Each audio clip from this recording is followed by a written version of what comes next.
My name is Sean Kross. I study human-computer interaction in the cognitive science department, and that's where I am a PhD student. I became interested in open access because of the scientific communities that I was working with and studying.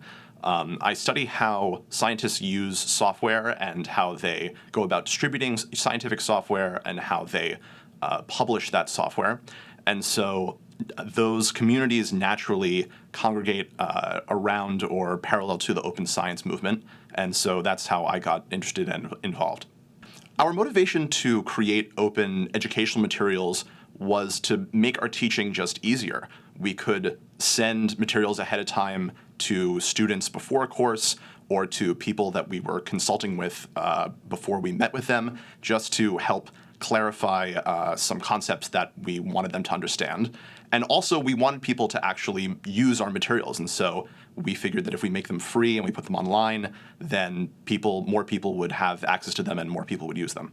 I would say that my default mode of distributing any of my work online is to make it open access. So whether that's making it Creative Commons licensed, or I write a lot of software myself, and so I try to make that MIT licensed whenever that's appropriate. So I would say that my default mode of working and sharing my work is to strive towards open access.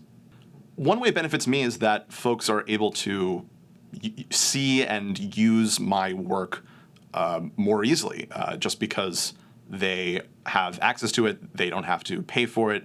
Also, by virtue of the work being open access, people in the open access community tend to evangelize it and help to share it themselves.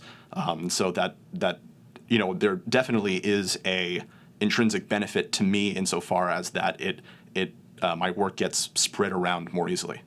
I think that affects me in two ways. One way is that since I'm a third-year PhD student, I haven't been publishing for that long, and so none of my work has been published in Elsevier journals. So I know a lot of academics have trouble even accessing their own work that's been published in Elsevier publications. Thankfully, since I'm just early in my career, I don't have that problem. I wouldn't say that I have totally been unaffected. I think that what I've resorted to is either people will post a paper that's published in an Elsevier journal, or I'll ask an author, hey, can you send me this paper? But of course, this is a very inefficient and there's a lot of friction in getting papers by asking people and relying on your social networks. And you have to be relatively privileged in order to be able to take advantage of that, as opposed to just going to the Elsevier publication online and having access and being able to download it. I would say that a big challenge that I see facing, especially my community, so I publish mostly in conference venues that are, or in conference publications that are administered by the ACM or by IEEE. And so in my field specifically, that means that you need to publish the paper, but also go to a conference and present. And this creates a lot of challenges for folks who, for a myriad of reasons, aren't able to attend the conference. Whether they can't afford it, they can't get a visa to attend the conference.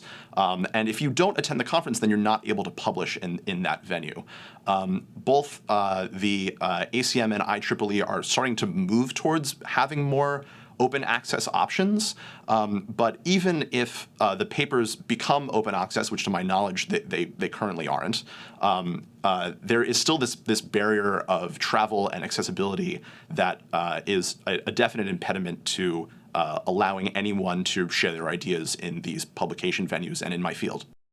I would say that especially in my field compared to what I've observed in other people's fields or my impression of other people's fields, there is a relatively healthy attitude about the merit of the work standing on its own and publishing not only in the venues that are kind of most accepted as prestigious in the community. However, because of those community, because of the history and because of our community, the publication venues that are still considered to be the most prestigious are these conferences that you need to travel to, you need to register for, and so forth. And so I think that it's going to require like kind of cultural and it's going to require a cultural change in my field. And I think that there's a lot of indicators that that shift is happening, but it's gonna take a while. Another issue that catalyzes this concern is just the carbon footprint of everybody flying from all around the world to wherever the venue is. So I think that there are a lot of factors that are pushing my field in that direction, and I think that I'm actually relatively lucky to be in a field that is relatively receptive to those concerns.